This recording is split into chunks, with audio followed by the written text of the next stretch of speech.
Class में हम जो शुरू करने वाले हैं वो इम्पैरेटिव का टॉपिक है। इम्पैरेटिव पहले हम जानेंगे, यानी डायरेक्ट इनडायरेक्ट के अंदर इम्पैरेटिव को पढ़ेंगे। तो पहले ये जानेंगे कि इम्पैरेटिव बेसिकली होता क्या है, इम्पैरेटिव सेंटेंस कहते कैसे हैं, इस बात को समझना है। तो यहाँ पर डायरेक्ट स्पीच, इनडायरेक्ट स्पीच के अंदर हमने दो टॉपिक अब तक कवर किए, असर्टिव और इंटरोगेटिव, और तीसरा टॉपिक हम पढ़ रहे हैं इम्पैरेटिव। जो बच्चे कल नहीं आए थे वो वीडियो को देखेंगे, कंप्लीट लेक्चर रिकॉर्ड है उसके अंदर, वहां से कवर करेंगे। सुमैया आप भी, मिन्हा आप भी, ठीक है। पहले हम जानेंगे कि इम्पैरेटिव बेसिकली है क्या। इम्पैरेटिव जिस सेंटेंस के अंदर आपका ऑर्डर, जिस सेंटेंस के अंदर कमांड और रिक्वेस्ट और आपका एडवाइस होता है, तो उस जगह पर आप कहेंगे कि वो इम्पैरेटिव सेंटेंस होते हैं। यानी जिन सेंटेंसेस के अंदर ऑर्डर, रिक्वेस्ट, कमांड और एडवाइस होता है, तो आप कहेंगे कि वो इम्पैरेटिव सेंटेंस है। तो पहले हमें यह पहचानना बहुत जरूरी था कि इम्पैरेटिव सेंटेंस बेसिकली क्या होते हैं, ठीक।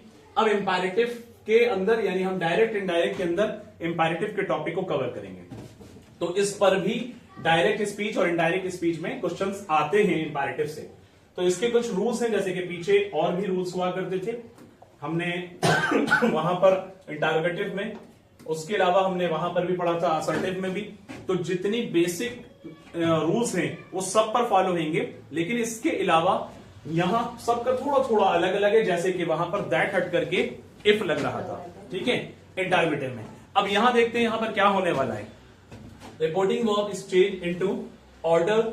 मैंने जैसा बताया आपको, ऑर्डर में, रिक्वेस्ट में, एडवाइस में, प्रपोज्ड, ये कुछ चीजें और बढ़ रही है यहाँ पर, सजेस्टेड और फॉरबिड। फॉरबिड या सजेस्ट, देखो सजेस्टेड मशवरा देना, फॉरबिड का मतलब यहाँ पर मना करने के लिए बच्चों है। किसके लिए? मना करने के लिए है। तो ये चीज याद रखिए, मतलब फॉरबिड अपने आप में निगेटिव सेंस में जाएगा वर्ड, ठीक है, याद रखेंगे। इसके अलावा रूल नंबर 2 के अंदर बच्चों, connective word that is not use, that का यूज यहां पर नहीं होना है। किसके अंदर? इम्पैरेटिव के अंदर। अब नेक्स्ट आता है बच्चों टू। टू जो है, two is use before the verb of the reporting speech, यानी रिपोर्टिंग स्पीच से जो वर्ब आएगा उससे पहले टू का इस्तेमाल होगा। अब किस तरह से रहेगा ये अभी आप देखेंगे, लेकिन सेंटेंस के अंदर देख करके हमें जज करना होगा कि कब ऑर्डर हो रहा है, कब कमांड हो रहा है, कब रिक्वेस्ट हो रहा है और कब एडवाइस हो रहा है ना। ये इंपॉर्टेंट चीज, तभी आप जज कर पाएंगे कि भाई ये इंपैरेटिव से आ रहा है, तभी तो इंपैरेटिव वाला रूल लगा पाएंगे, ठीक है। अच्छा मुझे ये बताएं कि वीडियो में ये पोर्शन कवर हो रहा है? नहीं सर, ये पोर्शन नहीं हो रहा। कहां तक हो रही है? जहां टिक लगा है यहां तक कवर हुआ है। हाँ? ये नहीं हुआ है, ये सब लिखा हुआ है। ओके, इधर यहां तक है, ठीक है, मतलब हमें यहीं से लेना है और यहीं तक कवर करना है, ठीक है। ओके, आगे देखें, मैंने बताया कि कुछ एग्जांपल हैं, लेकिन मैं बता रहा था आपको कि इंपैरेटिव सेंटेंस को देख करके कैसे जज करना है कि भाई वो ऑर्डर है, कि कमांड है, कि रिक्वेस्ट है या एडवाइस है, जैसे, या उसके अलावा कोई सजेशन है या किसी चीज के लिए मना किया जा रहा है वो है। अब एडवाइस की बात, यहां पर कुछ एग्जाम्पल देखो। एग्जाम्पल नंबर 1 है, he said to the servant, he said to the servant open the door. क्या हुआ है? ऑर्डर हुआ है। इसी बात को पकड़ना है कि वो ऑर्डर है, रिक्वेस्ट है, एडवाइस है, कमांड है, इस बात को पकड़ना है। तो हमने यहां पर देखा भाई, यहां पर क्या देखा? He ordered, he ordered. मैंने कहा कि दैट का यूज नहीं होना है बच्चों, सही है। इन्वर्टेड कॉमा हट करके क्या रहा? ही ऑर्डर्ड द सर्वेंट। लेकिन मैंने आपको एक बात बताई थी कि two is use before the verb of the reported speech. Reported speech से पहले के जो वर्ब है उससे पहले टू यूज हो। जैसे कि यहां पर क्या था? ओपन, तो इससे पहले क्या आ गया? ही ordered the servant, he ordered the servant. यहां सेड टू तो हट जाएगा, क्योंकि जाहिर है कि इस सेंटेंस से क्या पता चला इंपैरेटिव था, तो इसकी जगह क्या आ गया? ऑर्डर्ड आ गया, सही है। ही ऑर्डर्ड द सर्वेंट क्योंकि आपको याद आ रहा होगा पीछे की चीज को देखकर, सेड टू के बाद अगर कोई ऑब्जेक्ट होता है तो वहां टोल्ड हुआ करता था, है ना, टेल नहीं था। तो टोल्ड क्या था? थर्ड फॉर्म था। तो इसीलिए यहां पर भी he ordered the servant to open the door. बात क्लियर हुई? ओपन द डोर अपनी जगह है, लेकिन उससे पहले टू लग गया। एक और एग्जांपल देख लें। My mother said to me study hard. मैं एक दो यहां पर आपको दिखा रहा हूं, बाकी फिर आप लोग कन्वर्ट करेंगे। My mother said to me study hard. अब मेरी मदर जो है मुझे कहती है, या मुझे कहा मेरी मदर ने कि बहुत मेहनत करो, है ना, स्टडी हार्ड, अच्छे से पढ़ो, खूब मेहनत करो। तो उसके लिए वो मदर मेरी क्या कह रही है, सख्ती कर रही है या कुछ और कर रही है, तो आपको पहचानना है सेंटेंस में देख करके। तो मेरी मदर, जाहिर है कि मेरे पेरेंट्स जो है मेरे वेल विशर हैं, तो वो मुझे सजेस्ट एडवाइस करेंगे, है ना, मशवरा नहीं देंगे बल्कि एडवाइस देंगे। एक सजेशन है, एक एडवाइस है, दोनों में माइनर फर्क है। तो एडवाइस करेंगे कि बोलेंगे बेटा देखो ऐसे करोगे तो ये चीज ऐसे होगी। बात समझ में आई? तो माई मदर एडवाइज्ड, बात समझ आई? सेट टू के बाद क्या है, ऑब्जेक्ट। तो एडवाइज मी, अब इसके बाद स्टडी से पहले, रिपोर्टिंग का पहले क्या आएगा, टू स्टडी हार्ड। बात समझ आई? तो इंपैरेटिव का जो रूल मैंने बताया, अभी क्लास रिकॉर्ड हो रही है, आप उसको देखेंगे। बस इतना याद रखना जो बच्चे अभी हैं, ऑर्डर, कमांड और रिक्वेस्ट और एडवाइस वाले सेंटेंस या सजेशन वाले सेंटेंस या फॉरवर्ड वाले सेंटेंस जो होते हैं वो इंपैरेटिव होते हैं, और उसके अंदर हम दैट का कनेक्टिव वर्ड यूज नहीं करते। उसके अलावा हम जो टू लगाते हैं तो रिपोर्टिंग जो स्पीच का वर्ब होता है उससे पहले हमारा ये टू लग जाता है। एक और एग्जांपल है, she said to me please give me your pen. तो इस बात को कैसे बना रहे बच्चों, इस बात को देखिए जरा। She said to me please give me your pen, तो प्लीज जब वर्ड आ रहा है तो क्या है, रिक्वेस्ट है ना। बात समझ में आ रही है? तो इस तरह से she requested me to give her my pen. She requested me, ध्यान से सुनो, सेट टू के बाद मी था, तो यहां पर इस सेंटेंस को देखकर क्या जज किया, रिक्वेस्ट की जा रही है। she requested me to, अब गिव से पहले क्या लग गया, गिव से पहले क्या लग गया, टू लग गया, to give her my pen, यानी please give me your pen का सेंस क्या जा रहा था, मेरा pen, please give me your pen. तो इसका मतलब क्या होगा, यहां पर वो लड़की अपने पेन के लिए कह रही है, तो जाहिर है कि she requested me to give her, उसे मेरा पेन, माय पेन यहां पर आ जाएगा। क्लियर है? बात समझ में आ गई सबके? नेक्स्ट देखते हैं जी बेटा। प्लीज, वही तो बताया हमने, जैसे यहां पर ओपन द डोर था, और प्लीज के केस में यू आर रिक्वेस्टेड होता है, प्लीज के केस में यू आर रिक्वेस्टेड होता है। इस सेंटेंस को देख करके हम क्या जज कर रहे थे, फोकस करें, इस सेंटेंस को देख करके हम क्या जज कर रहे थे कि इसके अंदर प्लीज बोला जा रहा है, रिक्वेस्ट की जा रही है। आराम सुनिएगा बेटा, जैद सुनिए, प्लीज जब बोला जा रहा है तो हमें वहां पर उस वर्ड को हटा करके सरेश आप पूछ रहे थे, तो यहां आ गया रिक्वेस्टेड, शी रिक्वेस्टेड। अगर मान लीजिए सेट टू के बाद ऑब्जेक्ट नहीं होता तो हम रिक्वेस्टेड तब भी सेम कर सकते थे, ये कंडीशन पहले के रूल के साथ। लेकिन अगर से या सेज होता तो वो अलग कंडीशन, लेकिन इस तरह के क्वेश्चन के अंदर ऑब्जेक्ट जरूर आएगा। बात समझ में आ गई? क्योंकि वहां पर ग्रामेटिकली एरर क्रिएट हो जाएगा अगर वहां से हटेगा। अभी देखेंगे और आगे, she requested me to give her my pen. आगे बढ़ते हैं। अब आप लोग मुझे 1 to 1 बताएं। I said to her let me do it, क्या हो सकता है ये? जी उमर बैठे जल्दी से, क्या हो सकता है ये? I said to her, let me do it. जल्दी बताएं। इस सेंटेंस को देख करके क्या नजर आ रहा है भाई? ऑर्डर है, रिक्वेस्ट है, कमांड है, एडवाइस है, क्या है? क्या है? पक्का? देखें क्या से कैसे बनेगा।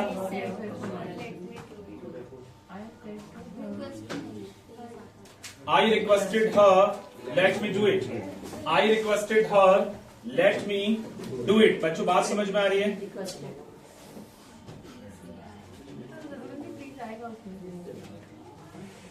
यस।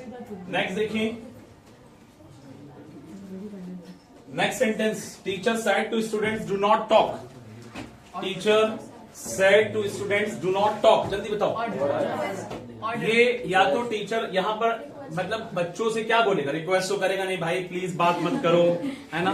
टीचर तो अलग अंदाज में कहेगा, या तो ऑर्डर करेगा, या लेकिन एक बात और मैं आपको बता देता हूं कि टीचर या तो ऑर्डर कर रहा है, कमांड भी हो सकता है ना, ये एक पॉइंट है। लेकिन कई बार निगेटिव सेंटेंस में जब टीचर कह रहा है तो वो, मैंने अभी एक वर्ड बताया, फॉरबिड। निगेटिव सेंटेंस, फॉरबिड मतलब मना करने के लिए, तो इसीलिए यहां पर क्या आएगा बच्चों, teacher forbid students to talk. Do not talk का सेंस जाएगा यहां पर। मैंने अभी ऊपर बताया था थोड़ी देर पहले इंट्रोडक्शन के अंदर कि जब मना करने के लिए वर्ड आएगा वो क्या आएगा, फॉरबिड आएगा। तो इसलिए टीचर यहां पर रिक्वेस्ट तो कर नहीं रहा है, एडवाइस तो दे नहीं रहा है, कमांड भी नहीं कर रहा है, एक तरह से क्या कर रहा है जोइबा, मना कर रहा है, सीधा सीधा मना कर रहा है कि भाई बातचीत मत करो, ढंग से पढ़ लो। तो यहां पर क्या होगा, teacher said to students do not talk, तो teacher forbid students to talk. Sensefully sentence यहां सही हो रहा है, डू नॉट हट करके फॉरबिड में चला गया। तो ये है इनडायरेक्ट स्पीच। बात समझ में आ रही है? उमर आपने क्लास अभी लेट ज्वाइन करी है, आज आपका फर्स्ट डे है। मैं सभी बच्चों से बार बार ये कह रहा हूं टाइम के लिए, खासतौर पे फर्स्ट डे जो बच्चा आता है तो उसको चाहिए कि वो बिल्कुल टाइम से आए। उमर कल से 3 बजे टाइम से। I said let me speak first, I said let me speak first, क्या होगा? I said let me. इस सेंटेंस में क्या हो रहा है? रिक्वेस्ट हो रहा है, एडवाइस हो रहा है, कमांड हो रहा है, क्या हो रहा है? रिक्वेस्ट हो रहा है। पक्का देख लेते हैं। I requested to let me speak first, यानी यहां पर ये कहा जा रहा है, देखिए सेड के बाद यहां पर कोई ऑब्जेक्ट तो नहीं था सरिश, लेकिन फिर भी वही है। आई रिक्वेस्टेड टू क्यों आता है? क्योंकि मैंने बताया रिपोर्टिंग स्पीच के वर्ब से पहले टू लगेगा इंपैरेटिव के अंदर हर सेंटेंस में। बात समझ में आ गई आराम? तो इस लिहाज से I requested to let me speak first, यानी वो कह रहे पहले मुझे मौका दो। ठीक है। नेक्स्ट, ये हमने पढ़ा था इंपैरेटिव। अब हम पढ़ेंगे एक्सक्लेमेटरी एंड ऑप्टेटिव सेंटेंस। ठीक है। अभी तक डायरेक्ट और इनडायरेक्ट स्पीच के अंदर बच्चों हम लोग जो पढ़ चुके हैं, मैं एक बार फिर से आप लोगों को रिवाइज कराऊंगा। बस एक बार ये बता देता हूं क्या क्या चीजें हम पढ़ चुके हैं, रिवीजन में पूरा नहीं करा रहा हूं, टेंशन मत लो। यहां पर मैं बता रहा था कि हमने असर्टिव सेंटेंस पढ़ लिए, डायरेक्ट इनडायरेक्ट स्पीच हमारा टॉपिक चल रहा है। ठीक है। और उसके अंदर असर्टिव के अंदर 2 तरह के सेंटेंस होते हैं। कौन कौन से? एक पॉजिटिव स्टेटमेंट वाले अफर्मेटिव कहलाते हैं, नेगेटिव स्टेटमेंट वाले नेगेटिव कहलाते हैं अधीर। तो इस तरह से असर्टिव को कल परसों कंप्लीट किया था। कल हमने जो कंप्लीट किया था इंटरोगेटिव। इंटरोगेटिव वो होते हैं जहां क्वेश्चन पुटअप किया। इंटरोगेटिव भी बेटा बेसिकली 2 तरह के हैं। वो कौन कौन से हैं? पहला इंटरोगेटिव होता है जो उसके टेंसेस के हेल्पिंग वर्ब से बनता है, हर टेंस के अकॉर्डिंग, चाहे जैसे डू हो गया, डज हो गया, डिड हो गया, हैड हो गया, हैज हो गया, हैव हो गया, विल, शैल, इन सब से। एक इंटरोगेटिव होता है जो हेल्पिंग वर्ब के, दूसरा WH फैमिली से बनता है। दूसरा WH फैमिली क्या है? व्हाट है, व्हाई है, वेयर है, व्हेन है, हाउ है, हु है, इन सब से बनता है। फिर उसके अलावा हमने अभी जो पढ़ा इंपैरेटिव पढ़ा। इंपैरेटिव सेंटेंस क्या होते हैं भाई? इंपैरेटिव सेंटेंस वो होते हैं कि जहां आपका किसी सेंटेंस में ऑर्डर हो रहा हो, रिक्वेस्ट की जा रही हो, एडवाइस किया जा रहा हो, और सजेशन दिया जा रहा हो, फॉरवर्ड किया जा रहा हो, या कमांड दिया जा रहा हो। तो ये सारी चीजें जब किसी सेंटेंस में दिखती हैं तो वो इंपैरेटिव होते हैं। और इंपैरेटिव सेंटेंस आपके डायरेक्ट इनडायरेक्ट का उसका रूल भी मैं बता चुका हूं कि कैसे रहेगा। ये सारे वर्ड्स वहां पर आ जाते हैं, रिक्वेस्टेड, ऑर्डर्ड, कमांड, एडवाइस, ये सारे वर्ड वहां आ जाते हैं, जैसे मैंने भी बनाकर बताया। अब जो हम नेक्स्ट टॉपिक पढ़ने वाले हैं वो नेक्स्ट टॉपिक जो है आपका एक्सक्लेमेटरी एंड ऑप्टेटिव। ये 2 चीजें यहां पर यूज करने वाले हैं। तो पहले मैं ये थोड़ा सा बता दूंगा कि एक्सक्लेमेटरी सेंटेंस किसे कहते हैं, ऑप्टेटिव सेंटेंस किसे कहते हैं, क्योंकि एक क्लास में सेंटेंस की प्रॉपर रिकॉर्ड करवा दूंगा। ठीक है। तो उसके अंदर आपको ये जान जाएंगे कि कौन कौन से सेंटेंस कितने तरह के, कौन कौन सी पहचान है उसकी, क्या क्या पहचान है, कितने तरह के सेंटेंस होते हैं। ठीक है। तो बहरहाल यहां भी आप लोग जान ही रहे। रिक्वेस्ट एक्सक्लेमेटरी के अंदर अगर बात करेंगे तो एक्सक्लेमेटरी के अंदर बच्चों इसको पहले जानना है अभी, फिर उसके बाद इसको भी जानना है। अब एक्सक्लेमेटरी सेंटेंस वो होते हैं जहां पर सडन आउटबस्ट होते हैं। ध्यान से सुनना, जहां पर उमर अदील सडन आउटबस्ट होते हैं, अचानक से हमारे मुंह से कोई बात जो निकल रही है, जो अल्फाज निकल जाते हैं, वो आपके एक्सक्लेमेटरी सेंटेंस या एक्सक्लेमेटरी वर्ड होते हैं। और उसके बाद हमेशा एक्सक्लेमेशन मार्क लगता है। अब एक्सक्लेमेशन मार्क क्या होता है वो भी मैं आपको बताऊंगा, लेकिन मैं एक एग्जांपल दूंगा। फॉर एग्जाम्पल कि मेरी गली के बाहर से, कोचिंग के पास से एक बड़ी खूबसूरत सी अच्छी सी कार निकल के जाती है, और बड़ी महंगी हैवी कार, BMW या किसी अच्छे ब्रांड, तो मेरे मुंह से क्या निकलेगा? Wow what a nice car. तो वाओ जो वर्ड मेरे मुंह से निकला है ये है सडन आउटबर्स्ट, और इसी वर्ड को हम कहते हैं एक्सक्लेमेटरी वर्ड, और इसी तरह से वो एक्सक्लेमेटरी सेंटेंस में यूज होते हैं। मैंने अब मान लीजिए कि ये सारे लड़के क्रिकेट खेल रहे हैं, अब लास्ट बॉल पे 6 रन चाहिए और हमने हिट किया और बाउंड्री पार, तो समीर वगैरह जितने सारे उठा करके, उमर वगैरह सब विकेट वगैरह उठा करके भागेंगे, और we have won the match, या इनके अल्फाज अपने जो भी हों लाइक, तो वो जो अल्फाज इनके मुंह से निकल रहे हैं वो हो जाएंगे एक्सक्लेमेटरी वर्ड। बात समझे? और उसके बाद एक्सक्लेमेशन मार्क लगेगा। जैसे कभी कभी कोई बताता है यार ये तो मशवरा बड़ा अच्छा दिया, क्या आइडिया दिया, what a nice idea, what an idea, है ना। तो व्हाट जो वर्ड एकदम से है, या हम किसी की बुरी खबर, जैसे किसी का डेथ हो जा रही है, हम सुन रहे हैं, तो हम बोलते हैं, मान लीजिए कि इंग्लिश में जो इंग्लिश मैन होते हैं वो कैसे बोलते हैं, किसी के इंतकाल का सुना उन्होंने, ही इज डेड, आलस शी इज डेड, आलस ही इज डेड। तो आलस जो वर्ड निकला है वो उनको अफसोस आएगा, लेकिन हम लोग क्या बोलते हैं, इन्ना लिल्लाहि व इन्ना इलैहि राजिऊन। हम लोग ये बोलते हैं अफसोस जाहिर करने के लिए, बुरी खबर पे ये बोलते हैं। तो ये जो चीजें हैं एक्सक्लेमेटरी वर्ड है। या मान लीजिए कि और भी बहुत सारे इस तरह के एग्जांपल हैं, आप लोग समझ पा रहे होंगे। और एक्सक्लेमेशन मार्क कैसा दिखता है, उसके बाद जैसे कि मैंने अभी आपको बताया वाव है, या कभी कभी आपको किसी ने धक्का दे दिया, आपके मुंह से ओ निकला, तो ये भी एक्सक्लेमेटरी वर्ड है। इस तरह के जो वर्ड हैं, ये जो चीजें हैं, इनके बाद जो मार्क लगा रहे हैं एक्सक्लेमेशन। अब बात करेंगे ऑप्टेटिव की। ऑप्टेटिव सेंटेंस किसे कहते हैं बच्चों? ऑप्टेटिव सेंटेंस ये जहां कहीं भी आप किसी को विश कर रहे हैं, किसी को दुआ दे रहे हैं, तो वो आपके ऑप्टेटिव सेंटेंस। आप कह रहे हैं भाई अधम ने मेरी कोई हेल्प की, मैंने कहा यार आपकी अल्लाह लंबी उम्र करे, may you live long. This is optative sentence. अब मान लीजिए कि पता चला कि ईद का मौका आया तो आपने एक दूसरे को मुबारकबाद दी, या किसी की बर्थडे आई तो आपने उसको विश किया, wish you very happy birthday, या किसी चीज के लिए भी विश करना, तो वहां पर वो सेंटेंस आपके ऑप्टेटिव होते हैं बच्चों। तो जब आप किसी को विश करें और जब आप किसी को दुआ दें, ठीक है, तो वहां जो है वो सेंटेंसेस आपके ऑप्टेटिव सेंटेंस होते हैं। तो पहले हमने ये जाना कि ऑप्टेटिव सेंटेंस क्या है, एक्सक्लेमेटरी सेंटेंस क्या है। अब ऑप्टेटिव और एक्सक्लेमेटरी सेंटेंस का डायरेक्ट स्पीच के अंदर, इनडायरेक्ट स्पीच में कैसे यूज होने वाला है। रूल नंबर 1 के अंदर हम जानेंगे बच्चों, उमर आपका फर्स्ट डे है बेटा, जहां से भी आपका चल रहा है इसको देखो, वीडियो पीछे की क्लासेस की रिकॉर्डेड है, और जो चीजें अभी हो रही हैं कोशिश करेंगे कि आगे चलकर उसको रिवाइज करें। लेकिन जो बच्चे जैन के बाद आएंगे उनके लिए थोड़ा मुश्किल होने वाला है, क्योंकि टाइम इस बार इतना नहीं मिला है ना। कुछ बच्चे अभी भी जो जुड़ जाएंगे इसी महीने के अंदर अंदर, तो बहुत हद तक कवर हो जाएगा, लेकिन जैन के बाद जो बच्चे आएंगे तो थोड़ा मुश्किल होगा।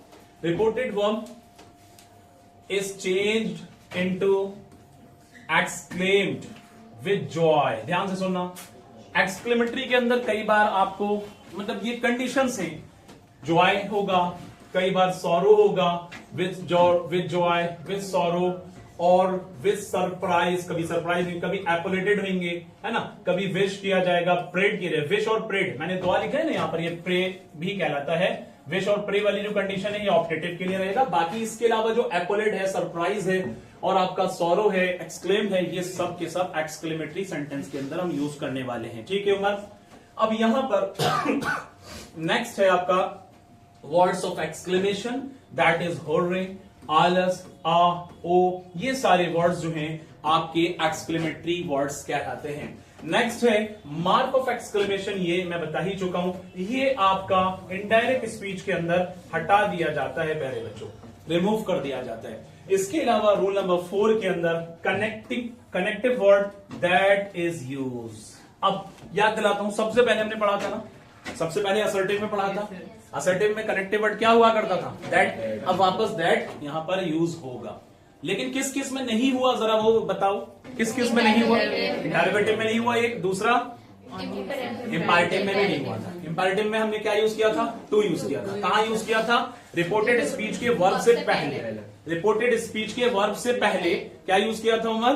टू यूज किया था इंपैरेटिव के अंदर, और सबसे पहले असर्टिव में दैट यूज किया गया था कनेक्टेड। अब वापस यहां पर भी हो रहा है। कुछ एग्जांपल देखेंगे, यहां तक सबका क्लियर है? ओके, आगे बढ़ लें। इसके बाद आप लोगों का मॉक टेस्ट होगा, हर टॉपिक के बाद आपका मॉक टेस्ट हुआ करेगा। सब लोग पहले से प्रिपेयर रहें, और हर टेस्ट के अंदर सारे बच्चे प्रेजेंट होने चाहिए। कोई भी छुट्टी करेगा तो उसको 100 रुपीज फाइन तो लगेगा नेक्स्ट डे, और उसके साथ साथ मैंने अभी पनिशमेंट बताया था कि उसको यहां खड़े होकर के उस टॉपिक को प्रॉपर पढ़ाना होगा। ठीक है, याद रखना, छुट्टी मत करना। एग्जाम्पल देखो, यस मैं बात कर रहा था, नेक्स्ट ये एग्जाम्पल है, some examples are given below. She, देख लेते इसी में देख लेते। शी सेड आलस आई एम रियून्ड। क्या कह रही है इस सेंटेंस में, कहना क्या चाह रही? कोई बच्चा इस सेंटेंस का मीनिंग बताएगा? सरिश या कोई और? शी सेड आलस आई एम रियून्ड, एक तरह से तबाह बर्बाद हो जाना, है ना, खत्म हो जाना। लेकिन आलस क्यों वर्ड यूज किया भाई? क्योंकि यहाँ पर हम में है, अफसोस में है। मैंने बताया ना बुरी खबर है। जो बात समझ में आ रही है सुमैया? ठीक है बॉयज। उमर अभी तक जितना पढ़ रहे यहाँ से ये तो समझ में आ रहे हैं। इससे पहले जो हुआ वो छोड़ दीजिए, रिकॉर्डिंग को देखिएगा, बाकी रिवीजन आगे चल करके होगा, कवर होगा।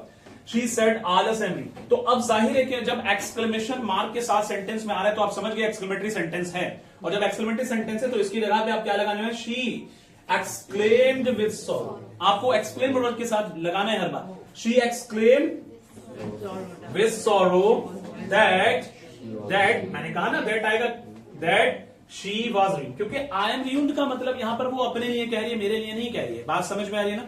तो इसीलिए सब्जेक्ट का चेंज होना भी जरूरी है। जो बात क्लियर हो रही है? सुमैया, उमर, अदील, उमर, दो उमर है, उमर फर्स्ट, उमर सेकंड। उमर एक शायर है, एक बगैर शायर है। ठीक है, वो शायर है पीछे बैठे हुए। तो मैं जब उमर शायर, उमर एहसास कह दूंगा क्योंकि इनका लक़ब है ये एहसास। तो जब मैं उमर एहसास कहूंगा तो पहले वाले उमर, और उमर कहूंगा तो आप हैं। ठीक है बेटा? तो she exclaim with sorrow that she was read. यहां पर शी के साथ में वॉज क्यों लगा? ये पॉइंट सबका क्लियर? Yes sir. भाई बताओ। हो चुकी है ना। उमर और उमर आप लोग बताइए। उमर स्क्वायर, जल्दी बताओ यार। यहां पर शी वॉज रियूड बेटा इसलिए हुआ क्योंकि एम का हेल्पिंग वर्ब चेंज हो जाता है वॉज में। सुमैया आप भी सुन लिएगा क्योंकि लास्ट क्लास आपने भी नहीं करी। एम किस में चला जाता है? वॉज में। और आई का मतलब यहां पर ये डायरेक्ट था, अभी इनडायरेक्ट है। तो वो लड़की अपने बारे में कह रही थी तो मैं इनडायरेक्ट कहूंगा तो शी लगाऊंगा। बात क्लियर? जी सर। उमर क्लियर है? कोई doubt? Next sentence, next sentence है माई ब्रदर। चलो मैं ये सभी सेंटेंस दिखाता हूं आपको 1 to 1। My brother said I have won the match. इस सेंटेंस को जरा जज करना सभी लोग। यहां पर क्या हो रहा है? जॉय हो रहा है। तो सेंटेंस एक्सक्लेमेटरी सेंटेंस का बनाने का जो तरीका है किस तरह? My brother exclaim with Joy that connective word. तो पहला क्लोज तो इजी है, आप लोग सब बना सकते हैं। सेकंड वाले को थोड़ा सही से जज करना है, सेंटेंस को सेंस को देखना है, कहां क्या चीज चेंज होगी, हेल्पिंग ऑफ कैसे बदलेगा, नियरनेस वाला कैसे बदलेगा, ये सारी चीज मंत्रिशा देख रहे हैं। My brother exclaim with Joy that he had. जरा गौर से देखो, यहां पर क्या है बच्चे? आई। इसके बाद क्या है? हैव। मैंने आपको पीछे सिखाया था कि जब हैव होता है इनडायरेक्ट में क्या कर देते हैं? ऐड कर देते हैं। अगर आपके सेंटेंस में प्यारे बच्चों हैज या हैव होगा तो इसके बदले में क्या हो जाएगा? इनडायरेक्ट में ऐड हो जाएगा। इतनी बात समझ में आ रही है सबके? अरे बेटा फोकस करना। I have won the match. अगला सेंटेंस क्या है? माय ब्रदर, इसका बनाने एक्सक्लेम विद जॉय दैट। यहां तक क्लियर? अब इसके बाद मैंने आई की जगह ही क्यों लगाया? ये सबके समझ में बात आती है ना? क्लियर है सबका? Sumaiya and Umar. He had क्यों लगाया? क्योंकि हैव का हैड हो जाएगा। वन अपनी जगह रहेगा क्योंकि ये अगर थर्ड फॉर्म है, क्योंकि जाहिर है कि हैव के साथ में यहां वन आ रहा है, यहां हैड के साथ में वन हो जाएगा। बात क्लियर है? Had won the match. Clear? Next sentence पे आइएगा। ही सेड, नेक्स्ट सेंटेंस है he said what a beautiful scenery. He said what a beautiful scenery. तो ये जो मैंने क्या बोला? What a beautiful scenery, what a nice car, ऐसे तो एक तरह से सरप्राइज हो रहा है ना। तो यहां पर आप जो है वही चीज दिखेंगे। सेंटेंस की इन चीजों को पहचानना आना चाहिए आप लोगों को, और वो प्रैक्टिस से होगा, because practice makes a man perfect. ठीक? तो प्रैक्टिस ज्यादा करनी है। मैं और रिलेटेड आपको शीट्स भेजूंगा आज ग्रुप के ऊपर। इंशाल्लाह आज ग्रुप जरूर बना दूंगा, जो बच्चे भी अभी तक ऐड नहीं है सबको कर दूंगा। The captain said Bravo well done. अब यहां पर क्या हो रहा है? एक तरह से भाई एपोलेट करना, एक तरह से वो क्या बोलते हैं उसको? एप्रिशिएट करना, है ना? तो वहां पर बोल रहा है द कैप्टन सेड, कैप्टन कह रहा है ब्रावो, एक प्लेयर का नेम है, वेल डन बहुत अच्छा, ब्रावो वेल डन, ऐसे करके वो बोल रहे हैं। तो आपको क्या बोलना? The captain applauded that. अब यहां पर ब्रावो वेल डन, तो ब्रावो का सेंस यहां पर किसी सिंगल बंदे के लिए नहीं है, क्योंकि कैप्टन जो है ना वो पूरी टीम का है। Point to be noted here. Captain पूरी टीम का है, तो इसीलिए वो पूरी टीम को चेयर अप कर रहा है। तो इसका मतलब क्या है कि एपोलेट कर रहा है, तो इसका मतलब दे आएगा। They had done well. बात समझ में? हैड क्यों लगाया? ये एक समझने वाली बात है, क्योंकि यहां पे वेल डन कहा है तो इसका सेंस सेकंड फॉर्म के अंदर जा रहा है। तो इसका मतलब यहां पर आप जब हैड लगाएंगे, जाहिर है कि दे के साथ में आपका जाएगा यहां पर हैड, और फिर उसके बाद V3 रहेगा, जो कि यहां पर दिख रहा है आपको। क्लियर है? सेंसफुली यहां पर सेंटेंस समझ में आ रहा है, कंप्लीट हो रहा है। अगर कोई कंफ्यूजन हो तो पूछ लेना। हाँ पूछे। नाम क्यों नहीं आया? नाम क्यों नहीं आया? हमें अभी बताया ना बेटा, क्योंकि कैप्टन जो होता है बेटा वो पूरी टीम का होता है। अब ब्रावो जो है ना, यहाँ पर किसी एक सिंगल बंदे का नाम नहीं है, वो कैप्टन के अपने अल्फाज हैं उस वक्त में चीयर अप करने के लिए, अप्रिशिएट करने के लिए। वो ड्रेसिंग रूम में बैठ करके बोल रहा है कि बहुत अच्छा लड़कों, बहुत अच्छा। ये मेरे अपने अल्फाज हो गए, लेकिन उसके अल्फाज हैं ब्रावो, वेल डन। बात समझ में? तो इसका सेंस ये है कि पूरे ग्राउंड के अंदर जितने उसके प्लेयर हैं वो सब के सब कहीं ना कहीं उसको सुन रहे हैं, अप्रिशिएट कर रहे हैं। तो जाहिर है कि कैप्टन जो है यहां पर इस सेंस में दे लगेगा। लेकिन एक पॉइंट और आता है, अब इसके दोनों सेंस आ रहे, बच्चों सुन लीजिएगा, इसके दोनों सेंस आ रहे। अब मान लीजिए कैप्टन जो है सिर्फ किसी बॉलर को या किसी एक सिंगल बैट्समैन को फॉलो अप कर रहा है, तो उस सेंस में, सेंसफुली बता रहा हूं, उस सेंस में ब्रावो ही फिर आ सकता है वापस। बात समझ में आई? लेकिन इस सेंटेंस के सेंस के हिसाब से यह जाहिर हो रहा है कि वहां पर वो पूरी टीम को रिप्रेजेंट कर रहा है। बात क्लियर? लेकिन मैंने अभी दोनों बातें बताई, सेंस के अकॉर्डिंग हो सकता है किसी एक सिंगल बॉलर को या सिंगल गोलकीपर को या सिंगल बैट्समैन को वो अगर फॉलो करेगा, उसको बोलेगा, तो उस सेंस में वहां पर ब्रावो की जगह ब्रावो भी लगा सकते हैं। तो फिर कैसे बनता? The captain applauded that bravo had done well. बात समझ में आई? ये भी हो सकता है। क्लियर? आगे बढ़ते हैं। She said good morning girls. She said good morning girl, तो ये क्या चीज है? विश कर रहे हैं। ऑप्टेटिव सेंटेंस का पार्ट है। एक्सक्लेमेटरी और ऑप्टेटिव का स्ट्रक्चर सेम है। ऑप्टेटिव में क्या होता है? विश होता है और प्रे होता है। ऑप्टेटिव में क्या होता है भाई? विश होता है और प्रे होता है। इतनी बात याद रहेगी सबको, ठीक है? अब मैं यहां पर she said good morning girls, तो she wished good morning to girls. अब इस सेंटेंस के अंदर दैट का यूज क्यों नहीं हुआ है? आपने जज किया? बताइए कोई बच्चा, इस सेंटेंस के अंदर दैट का यूज क्यों नहीं हो रहा है? क्योंकि कई दफा इंग्लिश के अंदर सेंस में भी काम चलता है। क्योंकि इस सेंटेंस के अंदर क्लियर हो रहा है, शी विश्ड, उसने विश किया गुड मॉर्निंग टू गर्ल्स, यानी गर्ल्स को गुड मॉर्निंग विश किया, तो इसलिए यहां पर, लेकिन मुझे ऐसा लगता है कि यहां पर दैट रूल के हिसाब से आना चाहिए। या हो रहा है कंप्लीट? आप लोगों से मैं पूछ रहा हूं, आप बताइए, फिर मैं बताऊंगा इसका क्लियर। सेंस तो ऐसे ही बनना है। सेंस तो बन रहा है, लेकिन अगर हम रूल के हिसाब से देखेंगे बेटा, तो हमारे यहां पर दैट लगना चाहिए, और यहां पर ऐसा महसूस होता है कि हमारी ये टाइपिंग मिस्टेक हुई है। ये जो हमारे टाइपिस्ट है उसकी मिस्टेक है ये कहीं ना कहीं, लेकिन सेंसफुली फिर भी ये कंप्लीट है। बट आपको दैट लगाना है क्योंकि कनेक्टिव वर्ड यहां पर शो करना है इनडायरेक्ट के रूल के हिसाब से। तो she wish that good morning to girls, अब ये कंप्लीट है। बात समझ में आ गई? किसी को कोई डाउट? किसी को कोई डाउट है? सबका क्लियर है? ठीक है, अब हम आगे बढ़ते हैं। एक्सक्लेमेटरी एंड ऑप्टेटिव तक लास्ट ये आपका फिनिश हो गया टॉपिक। अब इसके बाद हमारा नेक्स्ट टॉपिक जो भी होगा वो अकॉर्डिंगली शुरू किया जाएगा। अगर आप लोग कहें तो मैं इसका, ये क्वेश्चन टैग रहेगा लेकिन इसको बाद में पढ़ाएंगे। अगर आप लोग कहें तो मैं एक बार स्ट्रक्चर, जो बच्चे शायद अभी लेट जुड़े हैं, आज जुड़े, तो वो पीछे के रूल्स को एक बार बता दूं 5 से 10 मिनट में, ठीक है? हाँ, कौन सी चीज कब कहां कैसे यूज होगी उसको देख लेते हैं।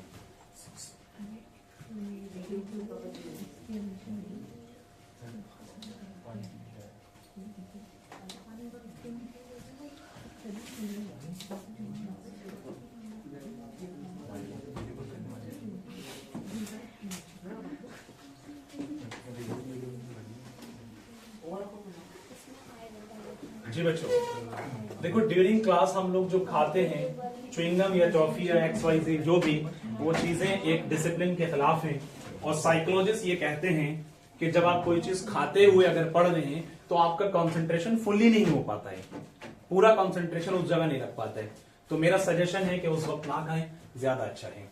यहां पर बच्चों हमें डायरेक्ट इनडायरेक्ट स्पीच को मैं एक बार इसके कुछ बेसिक रूल्स बता देता हूं। ये तो चीजें जो बच्चों की आज फर्स्ट क्लास है या जो बच्चे बीच में गैप कर गए, डायरेक्ट स्पीच वो होता है कि जो अब मतलब किसी के वर्ड्स को एज इट इज हम कह रहे हैं, जब उसके वर्ड को चेंज करके कह रहे हैं तो वो इनडायरेक्ट स्पीच होगा। ये चीजें डायरेक्ट और इनडायरेक्ट के अंदर आती हैं। बस 5 मिनट में खत्म कर रहा हूं, ठीक है? फिर उसके बाद जो है आपको ये जानना है कि कुछ ऐसी कंडीशंस हैं कि जहां पर कब एम होने पर वॉज हो जाएगा, कब हैज होने पर आपका हेड हो जाएगा, इस तरह से रहेगा, ठीक है?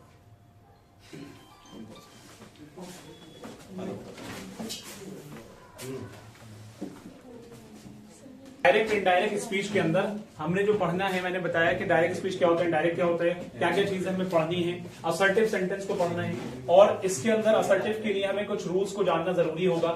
यहां अगर देखो कंडीशन ये है कि अगर आपके सेंटेंस में से या सेज होगा और उसके बाद कोई ऑब्जेक्ट नहीं होगा तो कोई भी चेंज यहां पर नहीं होगा। बच्चों समझ में बात आ रही है क्या? मैंने क्या कहा कि अगर आपके असर्टिव सेंटेंस हम पढ़ रहे हैं और असर्टिव सेंटेंस के अंदर से या सेज आता है, उसके बाद कोई ऑब्जेक्ट नहीं आता, तो यहां पर कोई चेंज नहीं होगा। अभी मैं एग्जांपल एक दिखा दूंगा। से टू और सेज टू अगर होगा, इसके बाद ऑब्जेक्ट है तो टेल और टेल्स होगा। से टू होने पर टेल्स, अगर ऑब्जेक्ट आता है इसके बाद सेज टू होने पर टेल्स हो जाएगा। इसी तरह से यहां पर मैंने कहा सेड अगर होगा, इसके बाद कोई ऑब्जेक्ट नहीं होगा तो यहां पर कोई चेंज नहीं होगा। सेड टू होने पर अगर इसके बाद कोई ऑब्जेक्ट है तो इसका टोल्ड बन जाएगा। इसके अलावा कुछ चीजें और ऐसी हैं जो आपको जानना जरूरी है। इन्वर्टेड कॉमा अगले सेंटेंस से जो हटता है तो वहां पर उसको हट करके क्या लग जाता है बच्चों? दैट लग जाता है। उसको हट करके क्या लग जाता है? दैट लग जाता है। ये चीजें छोटी छोटी याद रखनी है। नेक्स्ट रूल आता है इसके अंदर आपका, एक और चीज क्या थी कि प्रेजेंट और फ्यूचर टेंस जो है वो आपके इस कंडीशन में वर्ब चेंज नहीं करते हैं। प्रेजेंट टेंस और फ्यूचर टेंस के अंदर वर्ब को चेंज नहीं किया जाता है, पास्ट टेंस के अंदर वर्ब को चेंज किया जाता है। नेक्स्ट आता है कि अगर आपके हेल्पिंग वर्ब के लिए बात करेंगे तो इज एम होने पर बच्चों क्या होगा? इज एम होने पर क्या होगा? हाँ, वॉज हो जाएगा। ठीक है, इज एम होने पर वॉज हो जाएगा। अब इसी तरह से आर होने पर आपका वर हो जाएगा। हैज या हैव होने पर ये डायरेक्ट में, ये इनडायरेक्ट में हैड हो जाएगा। मे होने पर माइट हो जाएगा। डिड होने पर हैड हो जाएगा। डू डज होने पर डिड हो जाएगा। कैन होने पर कुड हो जाएगा। शैल विल होने पर वुड हो जाएगा। मस्ट और इसका कोई चेंज नहीं होता। वुड का कोई चेंज नहीं होता।